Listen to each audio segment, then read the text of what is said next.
Welcome to the Becoming a Certified WBE webinar.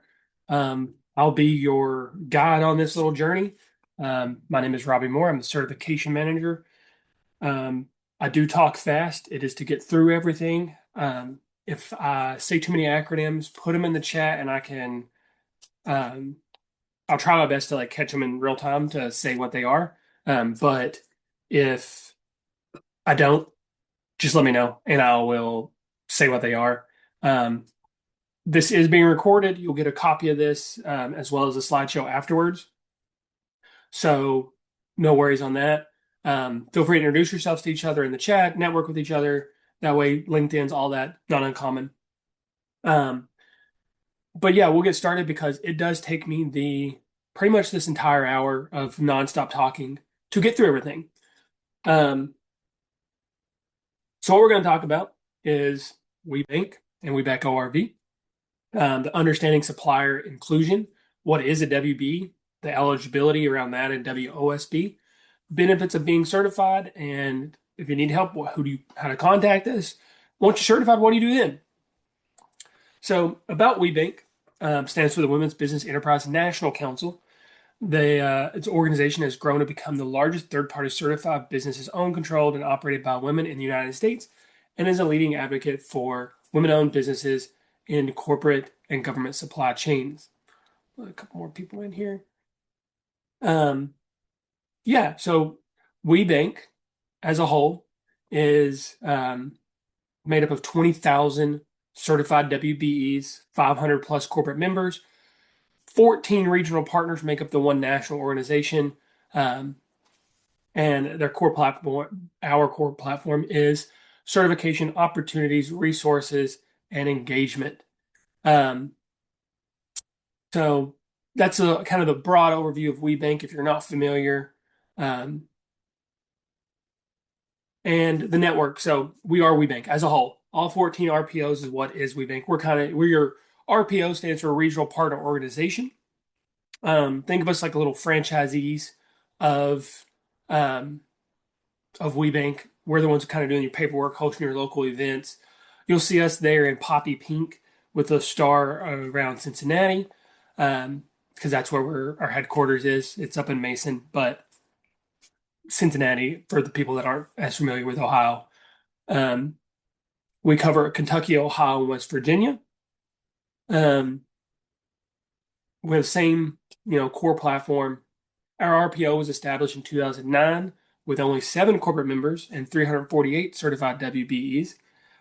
Today, we are over 1,000 certified WBEs and over 70 corporate members. We have some really great corporate members. That includes like the P&Gs, the Hondas, the Messer Constructions,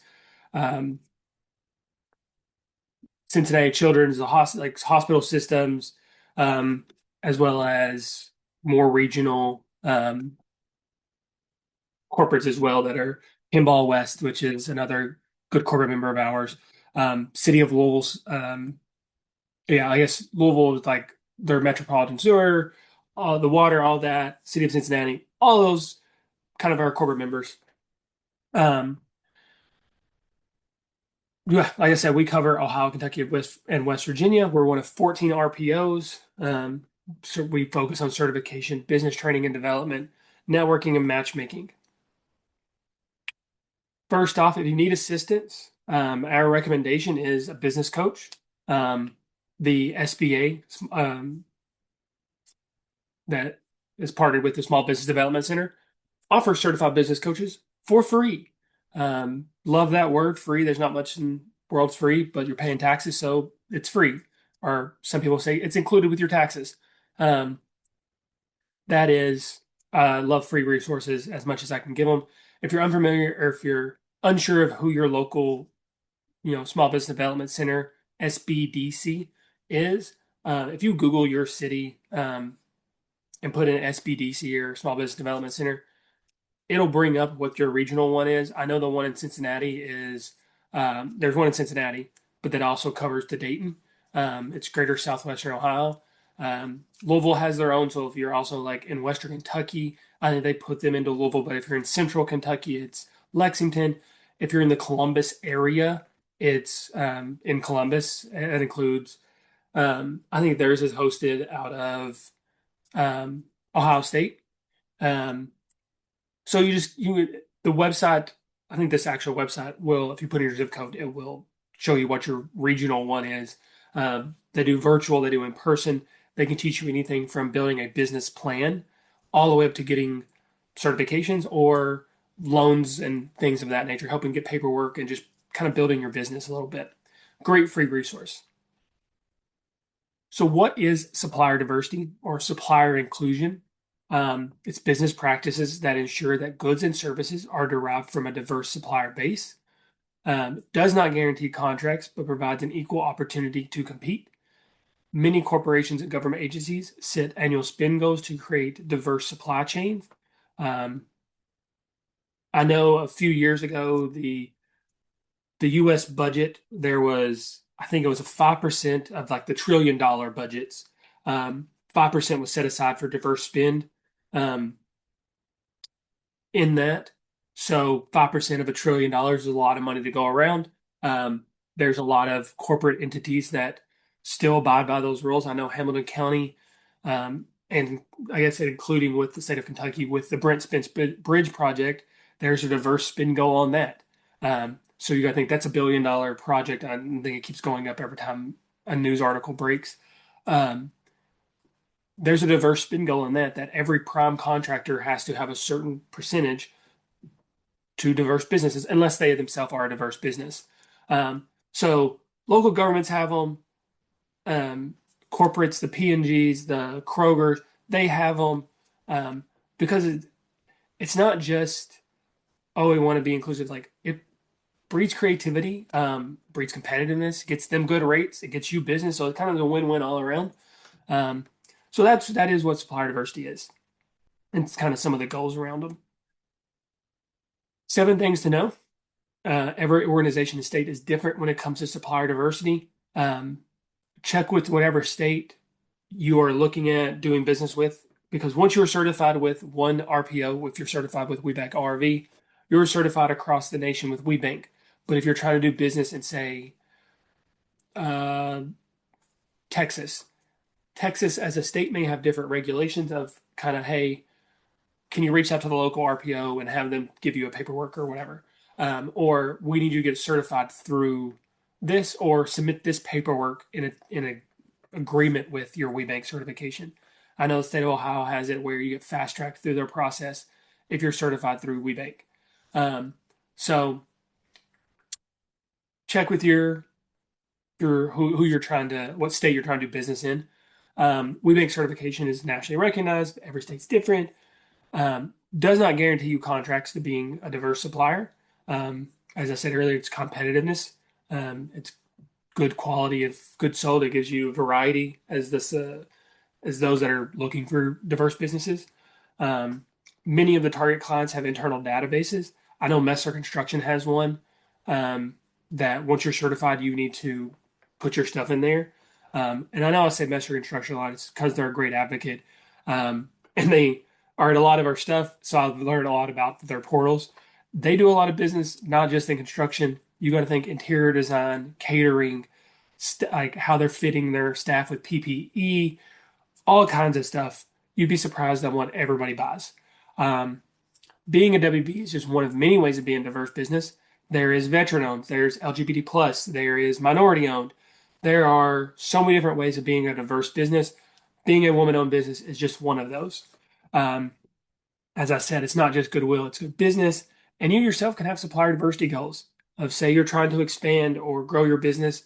You want to, and say you maybe open a new storefront and you're needing to remodel. You can look in WeBank Link to find uh, women-owned businesses. You can also just, hey, I want a veteran-owned or black-owned interior design company to help me build out the front of this. You can set those goals yourself to make sure that you yourself are kind of promoting what you're living. So, what is a WB? I know I keep saying it. It refers to a women's business enterprise. It is referred to the business, not the individual. Some people call them Weebies. I always just say WBE. It is, we think WBs. validate that your business is at least 51% owned, operating control, and managed by a female or females.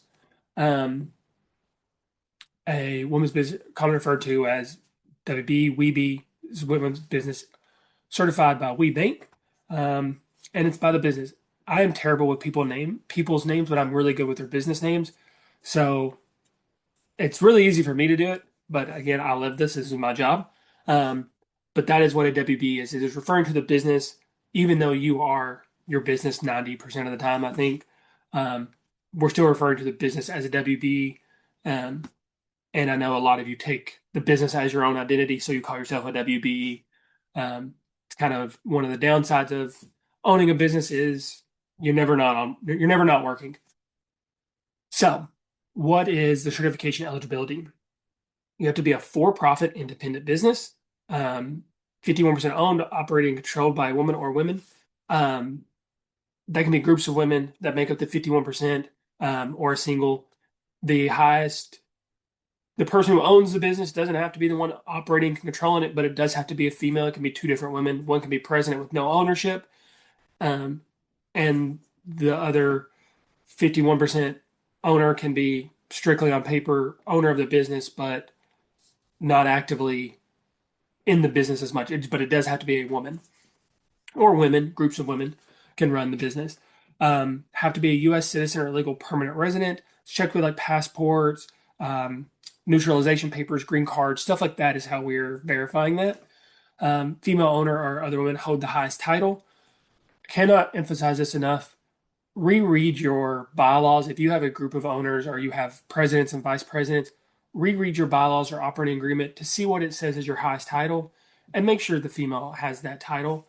If it says the highest title is president, but you want to call yourself the chief cherry picker, as the majority owner and all that, but that's not in the operating agreement, you don't have the highest title. Whoever's title president is, and if that's a male, you don't have the highest title. So if you want to be chief cherry picker, put that in your bylaws that that's the highest title. I hate when we have to deny someone because of that, but we do. So reread it, make sure that it supports female. My favorites are whenever they say, um, "I'm going to pick on Ish. I'm going to Aisha, Isha. I don't know if I'm saying that right. Um, Isha. Isha, your picture's on my screen, so um, just make sure that like my favorites are when they say Isha is president and it will be maintained female control. Like those are the best when they like call out the female owners by name. Those are my favorite because it's point blank period. No way you can decipher it any other way. Whenever you put like your own name on there. Um, Owner displays evidence of legal and managerial control. You are running the business. You have the say so to stop business, do business, merge, whatever it is. You have say so to do that. That's what we're looking for. Evidence of contribution or capital and or expertise. Not every business takes a ton of money to get started. Some of them are virtual, and it's a laptop you already had just because people have laptops, people have computers, and you brought it to your business and you started a website that didn't really cost you anything. Um, you put sweat equity in though, so in that case we would ask for um, a statement of sweat equity, and I get into that much later. And the business demonstrates independence and ability to function on its own. That one kind of refers to, say, if you're like part of a franchise. I know, example, we have someone that does Aflac Insurance. Um, Aflac Insurance is a major mega corp. Um, but they can be certified as an insurance agent with Aflac, demonstrating independence because Aflac is saying, here's the product that we sell, but you kind of have, freedom to do what you want within your business. If you want to market this way, as long as it fits into these guidelines, you can market that way. If you want to close your business for a week while you go on vacation, you have the ability to do that. That's what we're looking for, is that independence and ability to kind of make your own decisions within some franchise uh,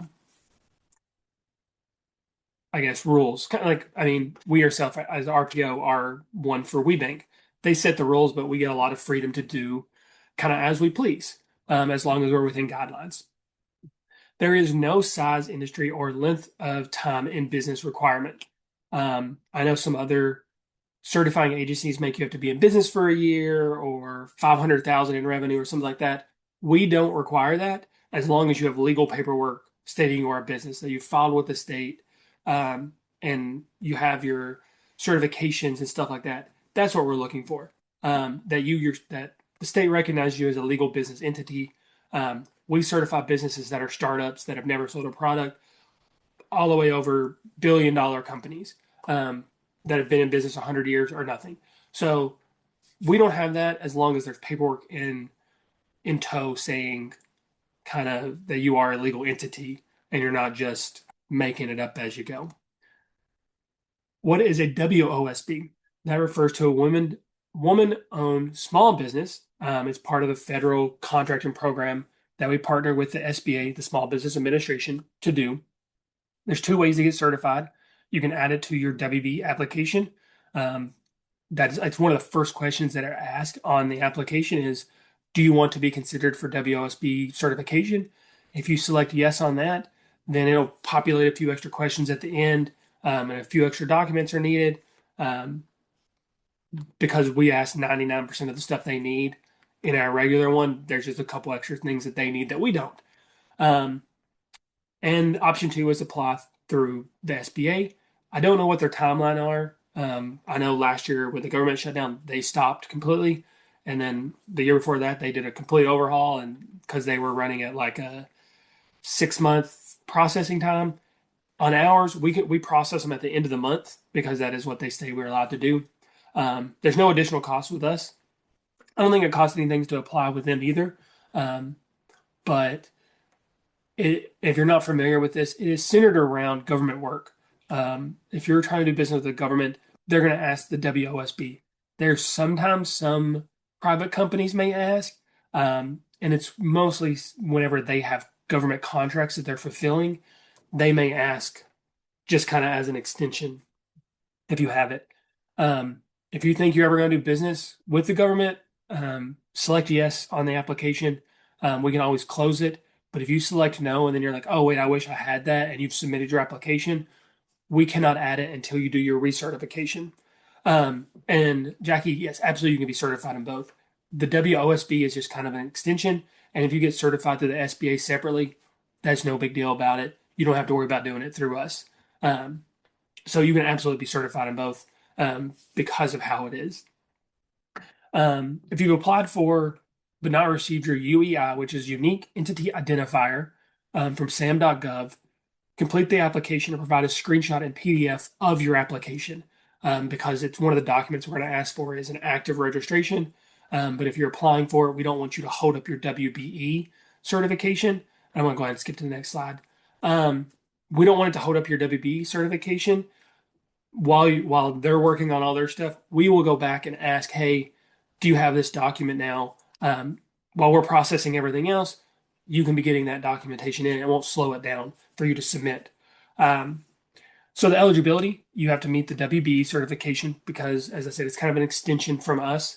There's just a few extra things. You have to meet the approved NAICS. I call them NICS codes. I don't have a clue what they stand for, so I do not know that acronym. And SBA size standard. You can Google NAICS code size SBA size standard, and there's a PDF document. If you're not sure what your code is on your taxes, usually on your Schedule C, your 1120, 1120S, 1065, where it shows you like your gross receipts for the year, for the business.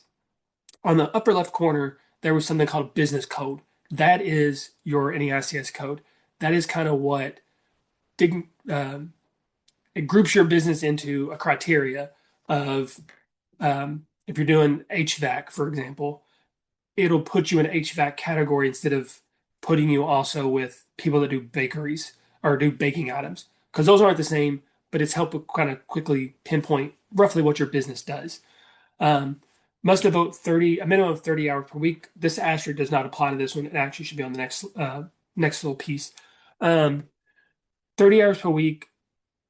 The asterisk here really is reference to, not all businesses take 30 hours a week. And we understand that.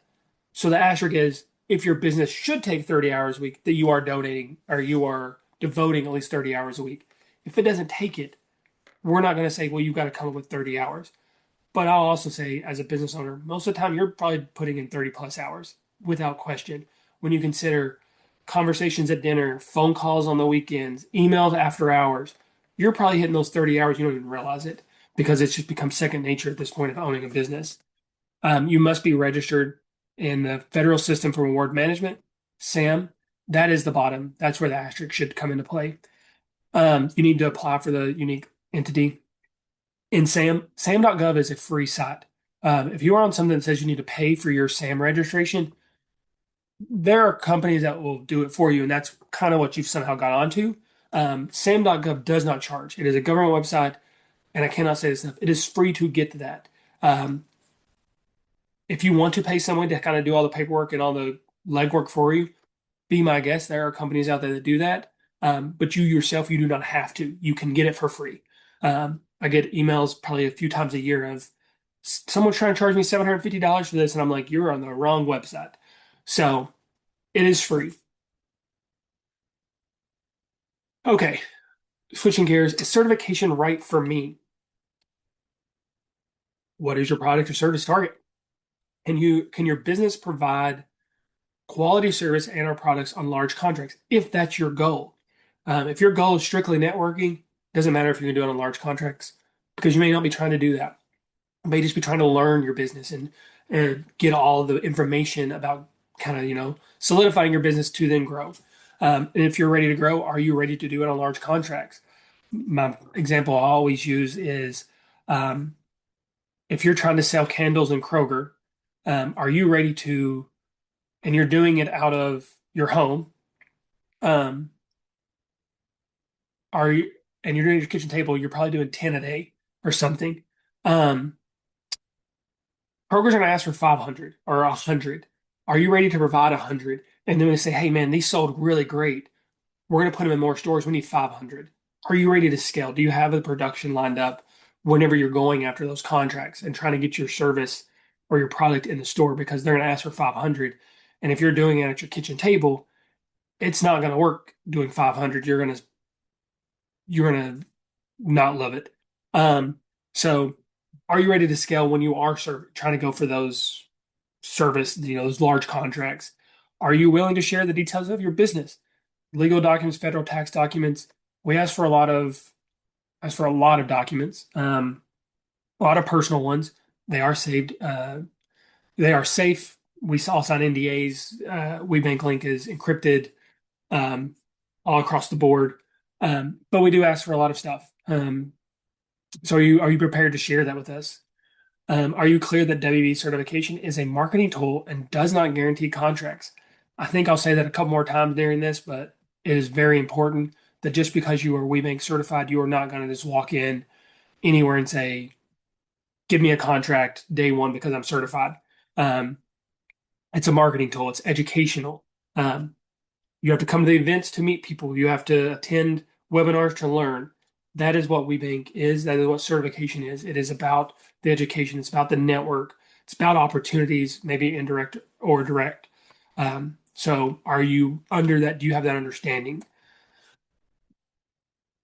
The benefits of being a WBE. Access to supplier diversity and procurement executives. They are at our events. They sponsor our events and webinars and host their own that we partner with them. They're going to be there, or you get access to them. Formal and informal opportunities to pursue business. That's the networking. You may sit down at lunch with somebody not realizing who it is. You say hello, and turns out it's Victoria's Secret, and you've been trying to get a hold of somebody. Turns informal. It's really informal because you didn't sit down at a business meeting. You were just trying to have lunch at an event. Plus, we also do opportunity matchmaker. That is a lot more formal. It is structured one-on-one, 10-minute meetings during or catch the wave. So there's the structured formal ones. Access to networking events and programs. We host all throughout the year tons of webinars in person. We just had a Women of Distinction luncheon. We do coffee breaks once a month. Um, we do WB Connects, where we rotate through cities to show you who's in the local network that you can talk to and all that. Tons of networking, eligibility for regional and national awards and recognition. That's Michelle Uber. She won a Rising Star because she's killing it lately. She is at so many events, even things that aren't WeBank, and I'll pop up just to show support. for whoever the partner organization is. She's there. She's working the room. She's getting contracts because she's there. She's talking. She's friendly. She's nice. She does a really great product. They do our volunteer T-shirts. So she got a rising star because she's putting in the legwork, and she's up and coming. You get access to you get use of the logo and the seal as you'll see them there. The logo is a certified WeBank. This or that's the seal. The logo is woman owned. You'll see that in Kroger, TJ Maxx, Target, Walmart, Meijer. You'd be surprised on how many items you'll see it on. I've seen it in towels at TJ Maxx. I've seen it on chili or sun-dried tomatoes in Kroger, furniture at TJ Maxx and Home Goods and Marshalls and all that. Like you get access to that. You can put it on your website. You can put it on um, your LinkedIn, um, your product, or your website, whatever you choose, within reason. Um, Community of support from other female business owners and like-minded professionals. We have a great network, and I know it's sounding weird coming from a guy, but it's a sisterhood. They'll tell you that, so I'm just repeating what I've heard. Um, but I've watched two people that are in the same business talk to each other and coach of like how they got to a certain level or how they got through an obstacle or a hurdle or who to contact at a corporate that they've been trying to get into and even make introductions. I think or year before last in Cincinnati, on the ride between the hotel for Catch the Wave and where our opening reception was going on, one woman taught another woman how to pitch her business um, on the 10-minute bus ride. That's the network you get. Is she had never met her before in her life, sits beside her on her bus, teaches her how to pitch or do an elevator pitch for her business, and then the rest of the evening watched her walk around talking to everybody, pitching her business that she had just learned how to do on the bus ride over. There was no gatekeeping or anything like that. Like it is an amazing network of wonderful, wonderful people, women. Um, so you get that. So before applying, this QR code is going to take you to the standards and procedures. This is kind of what we're looking for when we're looking at criteria for certification. It's good. We're validating you have at least 51% owned, operated, controlled, and managed by a woman or women. Um, that means that the women have unrestricted control of the business. That a woman or women are demonstrating managerial control day to day. You have your equity, your sweat equity, your cash equity involvement, skin in the game, stuff like that. But this QR code, this standard procedure is showing you what we're looking for. Anything that we see as a red flag is going to pop up. So if you have say, example, we see far too often of reason for denials are a woman will be 100% owner, but she has a board of directors and it'll be four people, three males and her. In her bylaws, it doesn't say that she can remove board of directors and she needs majority vote. She can't meet majority without a man, but they can meet majority without her. So they technically would have control of the business, even though she's 100% owner. So this is going to show you what we're looking for. My advice always is read through everything that you're submitting. If there is any question at all of can a male stop me from doing business? Not that he can do it on his own, but can he stop me as a female or the female owners from doing business? That's a red flag. If you question it at all, that you're like, if the answer every time is unequivocally no because of how it's written legally, then no worries. You may run your business and you're like, well, they've never questioned me, so no, they couldn't. But if your bylaws say otherwise, technically they could. So we're looking at bylaws. We come in unbiased because we don't know how you run your day to day. So make sure your paperwork's informed. That's going to really help you. So about the process. The entire process takes 3 to 4 months, depending on the complexity of your business, and recertification is annual. The steps here are determine if you're eligible. Then you want to compile your required documents. And I'm going to give you a little cheat sheet in a little bit about what those required documents are and kind of an explanation for some of them will be on that cheat sheet. It's a link, but you can also Google it. Once you compile your documents, you want to complete the application online That's when the 90 days starts. Is once we receive it, that's when that 3 or 4 months, it's 90 days, starts, that timer starts. Not when you start putting stuff in, but once we receive it. Um, that's when we do an intake, we do a staff review, we do a committee review, we do a virtual site visit, and then we have this determination, um, and you're in. We ask give us 30 days after the site visit is done, regarding the final decision. It gives us a chance to double check everything, make sure we didn't miss anything, make sure all our questions are answered, all of that stuff, and also get approval from our president that you're good to go. Um, the cost to apply, it's a sliding scale. Um, it's non-refundable processing fee for new applications and recertifications, and it's based on your annual gross revenue on your taxes, um, not your profits, but on your gross revenue. If you're under 1 million, it's 350. 1 to 5 is 500. 5 to 10 is 750. As you can see, 50 million plus is 1250. I love it when I see your fees go up, not because I see a dime extra, but because that means your business is growing. Um, and that's a good thing for you. Again, I'm salary. I don't see anything extra if you go from 1 million to 50 million. I don't see it anymore. Um, but it just means that you're getting used to your certification and you're growing with us. And I love seeing that. So I mentioned earlier confidentiality, privacy. Your information is secure. Privacy is our number one priority at WeBank. WeBank Link is several layers encrypted. We all sign confidentiality agreements. Information is not shared. Confidential information is not shared. Records are purged if you discontinue. So, say if you start your application and then you're like, actually, I don't want to do this, but you've already submitted stuff. If you don't submit within 90 days, it deletes everything. That is for your protection. I know sometimes that can sound bad when you're 80 days in and you've been waiting for one document from your tax professional, and we're like, hey, in 90 days it deletes. That's why we ask kind of compile as many documents as you can um, before you start the process, because it's going to delete in 90 days and make you start over. Nothing is kept in hard copy. Um, they went digital before I started, so which was over 5 years ago. So nothing's been kept in hard copy for a long time. Um, so, and again, that's for your protection. Um, WeBank Link also, you may have seen the dashboard. It's through B2G now. I know Hamilton County uses it. I think the city of Columbus uses it. I think the not NABO, but there's another agency, another certifying agency that uses it as well as the platform. But WeBank Link is our version of it. Um, so you're probably familiar with it. You just don't realize it. There's a note here. I don't love this note, but it says the applicant contact question 17 of the application. Um, if someone's assisting you, put them in there.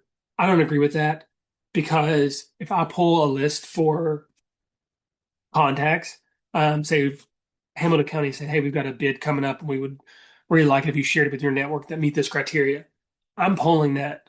I'm pulling question 17 from your application. So if you're having an attorney help you fill it out, I'm sending an attorney this bid information. They don't know that it's um, that it's meant for you, because um, they could be helping 5 or 6 other companies do their applications. So my advice is to make the person helping you a user. You want to make sure question 17 is a monitored email inbox um, for your company. Um, so I want to put an asterisk on this important note. Make them a user, because then we can't talk to them unless they're on there. That's why it says make them a contact. Make them a user, because it also gives me access to talk to them if they have questions, because there are third parties that will help people fill out applications. Um, you can list him as the contact. Again, I recommend putting him as a user so that he can kind of fill everything out, but putting you yourself as um, the contact or an info box that is going to get emails from us. Because if your husband is um, his full-time job as an attorney and that's not your business, it's going to maybe go to his spam and he's going to overlook it and be like, why did Robbie send me a message about Hamilton County? I don't remember that. So I may get lost. So that's put him as a user. That's fine. But if you think he's going to absolutely remember everything and the business as a general is attorney, and then sure, he can be the contact. I just recommend putting them as users versus contacts because uh, that contact is really who's helping fill out your application. If he's not helping you fill it out, you don't need to put him on there in reality. But if you ever want us to talk to him about your application, he's going to need to be on there. I think that makes sense. Um, Getting started in WeBank Link 2.0. So first things first, you've got to go to WeBank Link 2.0. You can Google WeBank Link 2.0. You can find it on our website under certifications. Um, you can find it on WeBank. Um, but when you go to apply, this is what the first screen you're ever going to see is. On the very first time, you're going to click where that arrow is to apply for or renew certification. After that, you can just click the WeBank Link 2.0 login. It's right in the center of the screen there, and that'll let you log in. The first time you have to like create your account and all that, so you don't have a login. But moving forward, you would just click the login button. Okay. This is a dashboard split. This is a dashboard doubled. So really, you're seeing two separate. The dashboard is what's on the top half there. That I'm going to actually show my mouse here. This is where, when you're very first time applying, this is the button you want to press because this is not going to be there.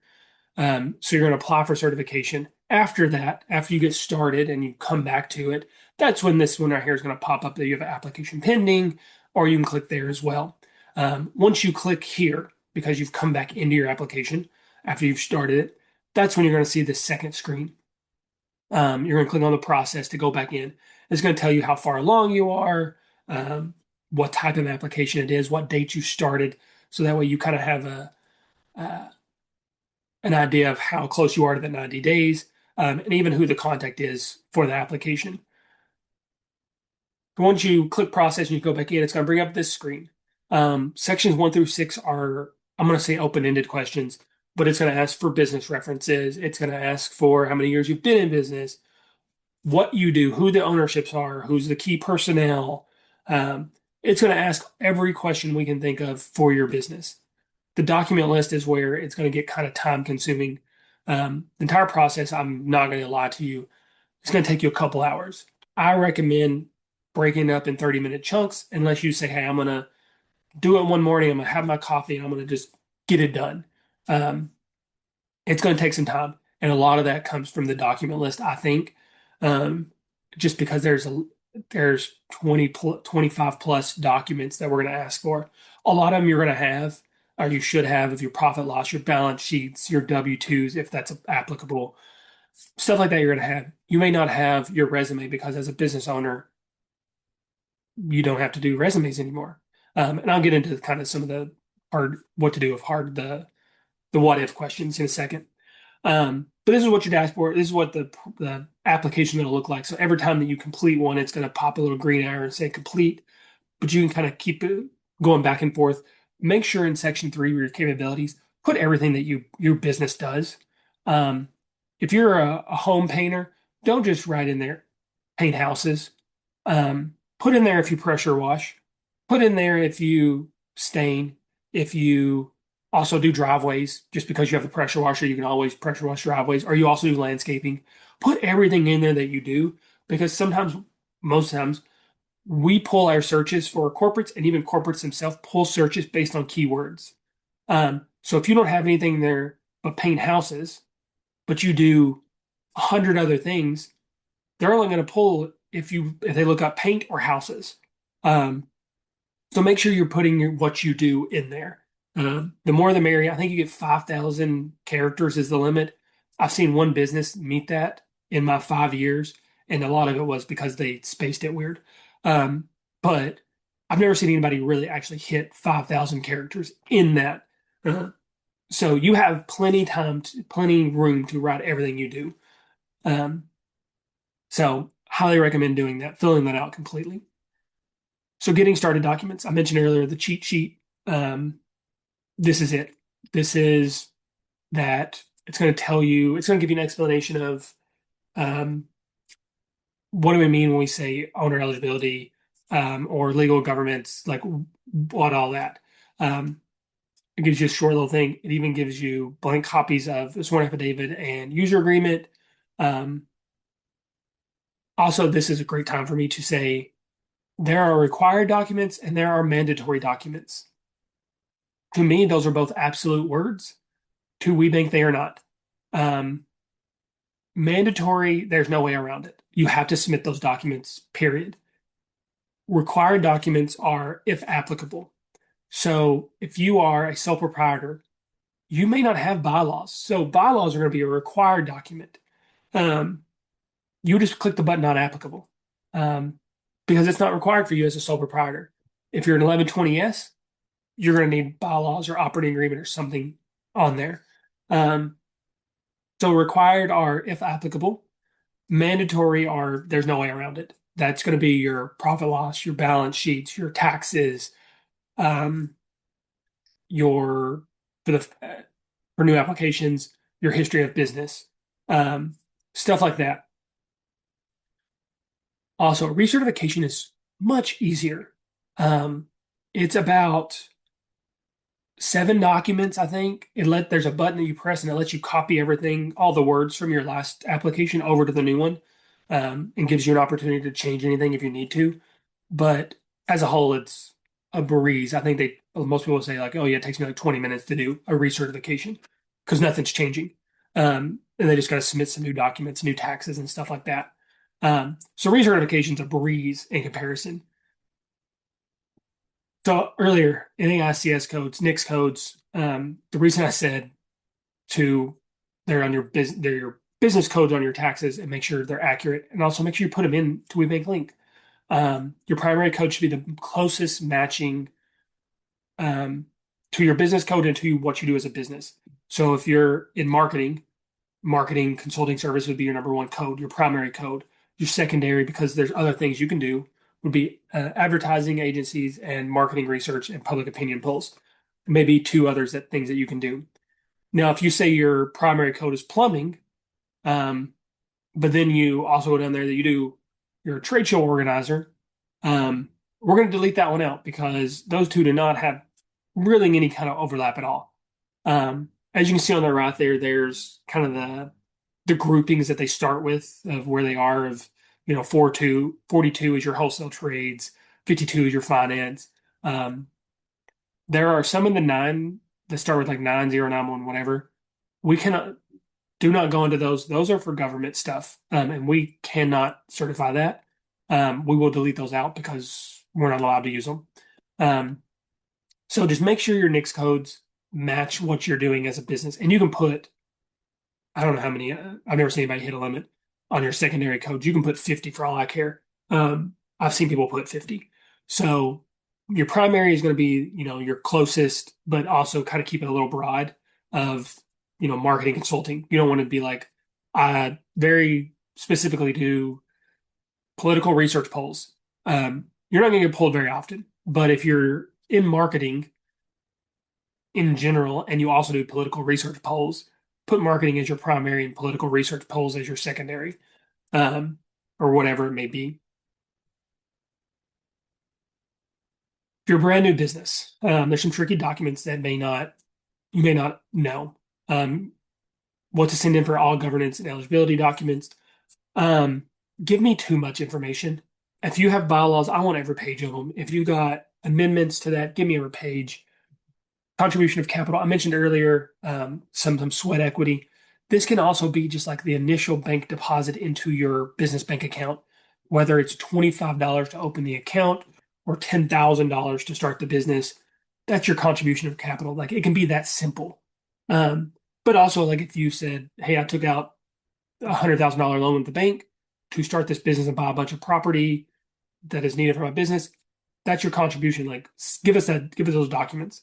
Or you pulled it out of your retirement, or you had it in your account and you've moved it over to the business to start and buy stuff. That's your contribution. Um, but if it's sweat equity, put a statement of, I spent 40 man hours or person hours, whatever, um, in building a website, building flyers, going to events to network to get the buzz going about a business. Um, that's sweat equity. Put that in a Word document, save it as a PDF. Um, 3 years of full federal tax returns. If you don't have 3 full years and you only have, say, 2025, we ask for give us the 2025 federal taxes and then the 2024 personal taxes. You don't have to worry about 2023. Um, it's it used to be for every year you had to replace with personal. Now it's if you've got 2 years of business, we ask for 1 year personal. If you've got 1 year of business, we only ask for 1 year personal. If you have no business because you started it this year, just give us your 2025 personal. It's kind of just to prove that you're not a front for something, um, and that you had money to begin with. So whenever you say, "Oh yeah, I had $100,000 loan," and we look at your personal taxes and you had no income, we're like, "All right, how'd you get secured for $100,000 loan with no income?" So yeah, your balance sheet and profit loss statements that can have a lot of zeros on it. That's okay. There are templates all over the internet. QuickBooks, Excel has them. Nerd Wallet, like you can Google a template for those and they're fine. Um, you may not have W-2s or listed employees because it's just you, or you can't accept a W-2 if you're if you're an LLC filing on your personal taxes, you can't have a W-2. You can just click not applicable on those. And if it's one of those that's like a mandatory document, submit a PDF that says this doesn't apply to me. Um, you may not have loans, or at least if you're working out of your home and we ask for an apartment and you that you live in, and we ask for a lease agreement, we don't need that a lease agreement. It's more of if you're leasing a business or a warehouse or something like that to do your business or a storefront. That's the lease agreement we're asking for, not like a personal home one. Some insider tips.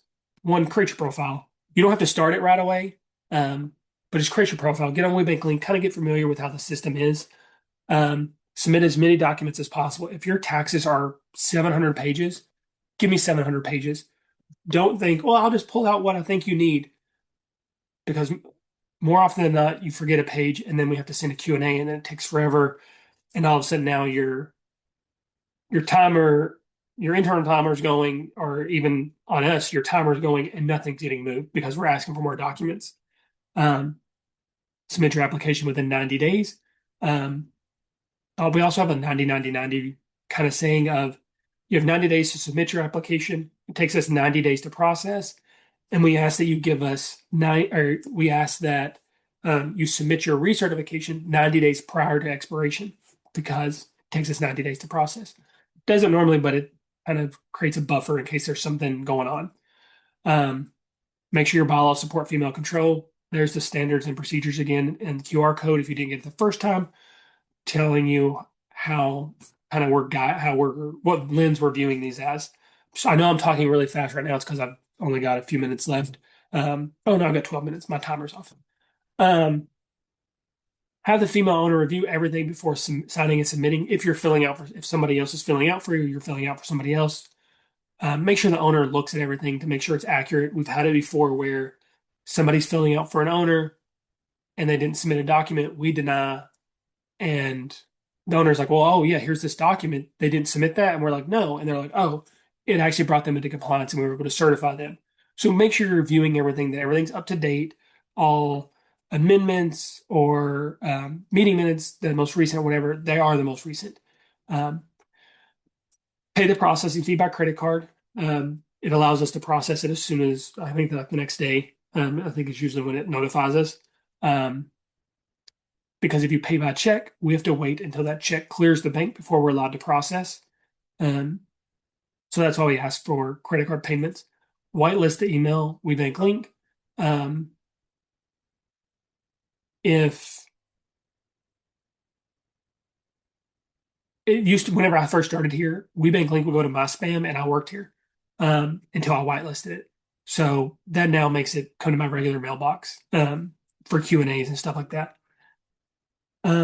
Send all the responses to Q&As and requests for documents in timely manner.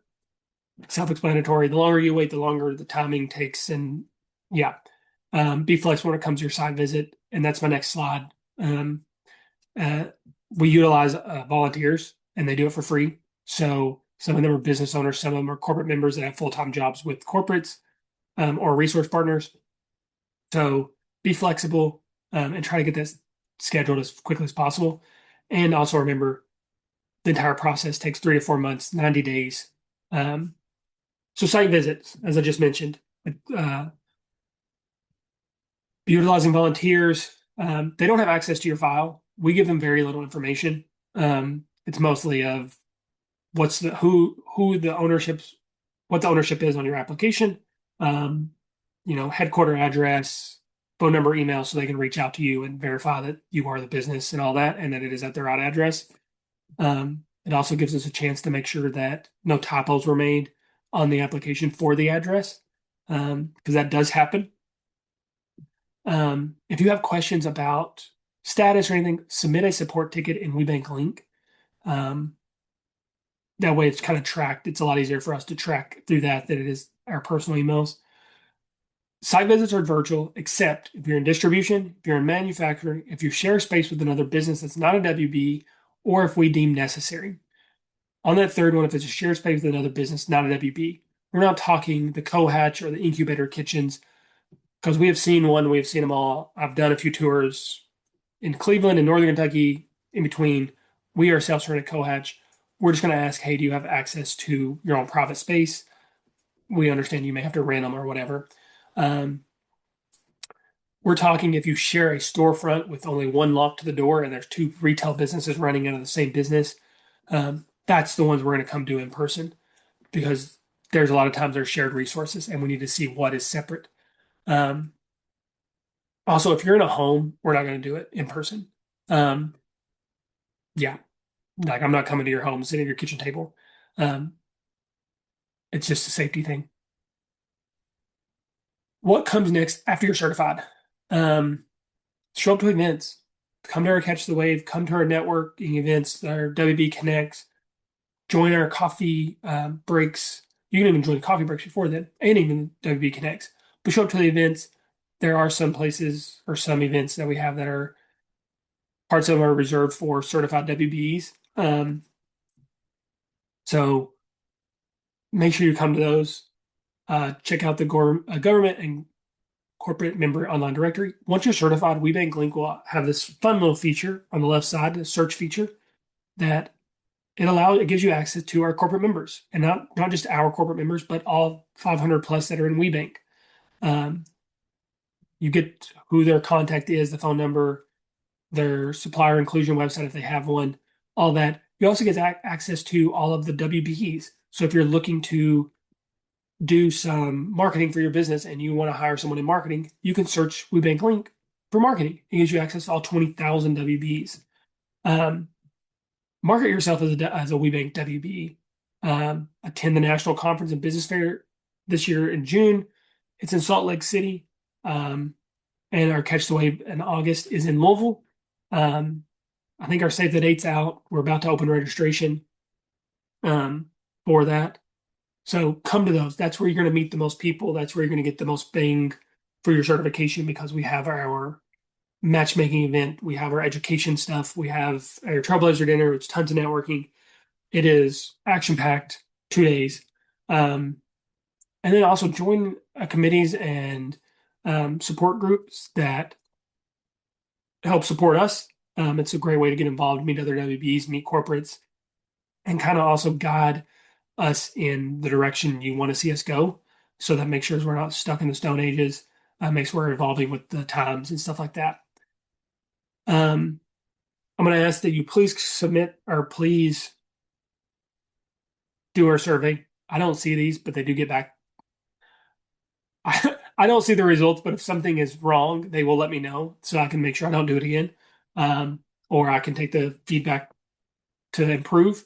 But I myself don't look at them. It goes to Dr. K, and she kind of relays the overall message.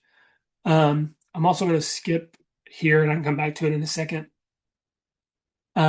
These are upcoming events. We have our doing business with Worthington Industries on June 10th, which is next week. Nationals in Salt Lake City. So National has like 4,000 people that attend. Our WeBank conference is around 3 to 350. So it's like a mini version of the WeBank conference. It's a lot more personable, and stuff like that. Newly certified WB onboarding um, is on June 25th. Coffee break July 1st. You don't have to be certified to come to that. I highly recommend it. Trying them out. Doing business with Messer on July 8th. Maximizing your certification on July 9th. And our next newly certified WB on, or no, yeah, the next certified WB onboarding um, is July 16th. You can also QR code there for our events and our calendar. This is our save the date for our in Louisville. The conference itself is going to be at the KIC Conference Center, which is Kentucky International Conference Center, I think is what it is, downtown Louisville. And then our Trailblazer dinner on Tuesday night is going to be at the Kentucky Derby Museum, um, and it is going to be amazing. And also, we have a save the date for our construction summit where it's focused on construction. I think Messer is maybe one of our title sponsors for that. Um, I think Turner Construction is going to be there as well as anybody else in construction. A lot of WBEs that are looking to do business, they're looking to network, they're looking to grow, whatever aspect. Great thing. Thank you. If there's any questions, drop them in the chat. I'm going to go back to the survey. You can find this, it's info. This is the general info email, info@webackRV.org. It's on our website, which is webackRV.org. If you have a question about programming, we forward it to the programming people. If it's certification, it comes to Colleen or myself. If it's marketing stuff, it goes to Courtney. If it's corporate related, it goes to Devin. So we funnel it through there. You can find that on our website. But I do go back to this survey um, to make sure that we capture anything that I've done wrong or right. Um, Again, I'm Robbie. Thank you all so much for your time today. I'm going to leave this up for a few minutes and I'm going to stay on for a couple minutes just in case anybody has questions. You can come off mute, you can drop them in the chat. I'd be happy to answer them. My email is also on our website. If you have questions you don't want to ask them now, you can email me questions and I'll be happy to answer them. But yeah, thank you all so much for your time today. Thank you. Thank you. Feel free to find me on LinkedIn as well and connect or whatever. It's the same headshot. I don't know if my headshot pops up on here or not. But feel free to connect with me on LinkedIn. I'm always sharing kind of what's going on, or even just like our partner organizations that have something going on. I'm usually trying to share relevant things. And follow our WeBag RV LinkedIn as well. That's a great thing. Thank you all and have a great day.